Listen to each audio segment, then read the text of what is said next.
They called it the Golden Age, an era of glamour, grace, and glittering stars.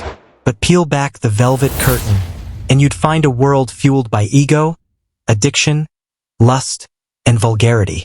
These weren't saints in tuxedos. They were flawed, fiery, and often shameless. This is the untold story of the most vulgar actors of old Hollywood. Let's begin. 1. Errol Flynn, the original Hollywood bad boy. Errol Flynn was a man who lived for excess. Audiences loved him as the swashbuckling rogue, but those close to him knew the chaos he left behind. His mansion was a non-stop party: drugs, alcohol, underage girls, and scandal. Flynn was tried for statutory rape in 1942. Though acquitted, the press had a field day. His trial was less about justice and more about public spectacle. He joked about it, reveled in the controversy, and famously coined the phrase, "In like Flynn." His affairs were countless, often involving teenagers. He once hosted a party where guests found cocaine on silver platters and girls barely old enough to drive dancing in his pool. He was reckless, predatory, and powerful, and Hollywood kept hiring him. Why? Because audiences bought tickets. Flynn didn't pretend to be clean. He once said, "I've had a hell of a lot of fun, and I've enjoyed every minute of it." And maybe that's what made him even more dangerous. He never apologized. 2. Tallulah Bankhead. If vulgarity had a queen, it was Tallulah Bankhead. She drank, she cursed, she smoked, and she did all three with theatrical flair. Known for her wild wit and shocking statements, Tallulah lived without a filter. She was openly bisexual in a time when even whispers could end a career. She flaunted her affairs, male and female, with zero shame. "My father warned me about men and booze," she once said, but he never mentioned women and cocaine. She was once caught having sex in a theater's balcony during a performance. Her response? A wink and a cigarette. She had 4 abortions and didn't hide it. She detested hypocrisy and embraced scandal like it was an art form. Her most famous quote? "I'm as pure as the driven slush." And that summed her up perfectly. Hollywood couldn't box her in, and she made sure of it. 3. Marlon Brando. Brando was brilliance wrapped in madness. A method actor who changed cinema forever, and a man whose behavior often crossed the line into obscene. He despised authority and didn't mind saying so. He'd sabotage scenes, mock directors, and once mooned the entire camera crew. He slept with his co-stars, their assistants, and even their boyfriends. He fathered at least 11 children, some say more. His affairs with both men and women were whispered about, until Brando himself confirmed them. "I've had homosexual experiences." So what? He gorged on food, then starved himself. He drank like a sailor, then preached about discipline. He was a walking contradiction, and he liked it that way. On set, he could be abusive, belligerent, or just plain bizarre. But his performances, legendary. That's the problem. Hollywood forgave everything if you were brilliant. For Mae West, she was vulgar by design. Mae West made her name on dirty jokes and daring innuendo. Her plays were banned, her films censored, but nothing could stop her.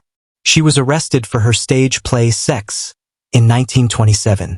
Instead of shame, she turned the headlines into publicity. Her one-liners became legend. "When I'm good, I'm very good.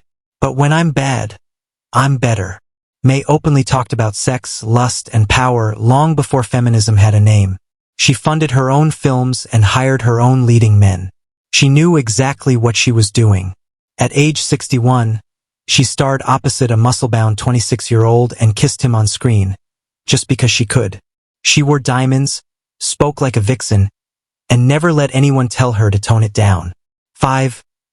Richard Burton. Burton was fire and fury, a voice like thunder, a soul full of demons. He drank from morning till night, often arriving to set reeking of whiskey. His relationship with Elizabeth Taylor was a tabloid tornado. Fights, breakups, makeups, twice married, twice divorced. They screamed at each other in restaurants, on yachts, even in front of paparazzi. It was raw, messy, and very public. He once urinated in a studio hallway after losing a bet. He called directors pompous rats, and bragged about sleeping with groupies by the dozen. He didn't care who heard him. "I've done the most vulgar things imaginable," he once said, "and I regret none of it." That was Burton, guiltless, shameless, brilliant. 6. Ava Gardner. She was beauty with a mouth like a trucker. Ava Gardner drank, cursed, and lived like she had nothing to lose. She once said of her marriage to Frank Sinatra, "He's a 110-pound child, but he's my child." She punched reporters, fired agents, and once walked barefoot into a casino just to start a fight. She had no time for pretense. When a producer asked her to behave more ladylike, she spat on the floor and walked out. Ava didn't play roles in real life. She just played herself. Her lovers included bullfighters, actors, and politicians. When people called her scandalous, she smiled. "I'd rather live one night like a goddess than 1,000 years as a lady." 7. Frank Sinatra. The voice that melted hearts, and the temper that shattered jaws. Sinatra was both velvet and venom. He had mob ties, stormed out of interviews, and once broke a photographer's camera on his own knee. He cursed out executives, banned journalists, and threatened radio stations that wouldn't play his songs. His love life was chaos. Marriages, affairs, fistfights, and breakdowns. His relationship with Ava Gardner was one long volcanic eruption. He once told a rival singer, "I'll have you buried in Jersey." Was it a joke? Maybe, maybe not. With Frank, you never knew. 8. Bette Davis. Not vulgar in the typical way, but fierce, fearless, and brutally blunt. Bette Davis could cut a man down with a sentence. She clashed with everyone, directors, co-stars, producers. Her feud with Joan Crawford is legendary. When Crawford died, Davis said, "You should never say bad things about the dead. You should only say good. Joan Crawford is dead. Good." She smoked like a chimney, drank martinis by the pitcher, and never faked a smile for anyone. "I survived because I was tougher than the bastards," she said, and she meant it. 9. James Cagney. On screen, he was the ultimate gangster. Off-screen, he wasn't much different. When studios underpaid him, he sued. When directors insulted him, he threatened to walk. He hated phoniness. Once, at a black-tie dinner, he stood up, shouted, "This is *T," and walked out. He didn't believe in polite lies. He said, "You want clean-cut heroes? Go to church." And with that, he built his image raw, real, and razor-sharp. 10. Orson Welles. A genius with the ego of a god. Orson Welles was chaos in human form. He insulted studio heads, trashed his own films, and famously said, "Hollywood is the only place where you can die of encouragement." He drank constantly, ballooned in size, and disappeared from sets. He once took a 3-hour lunch in the middle of a shoot, and never returned. He called other actors robots and believed no one was smarter than him.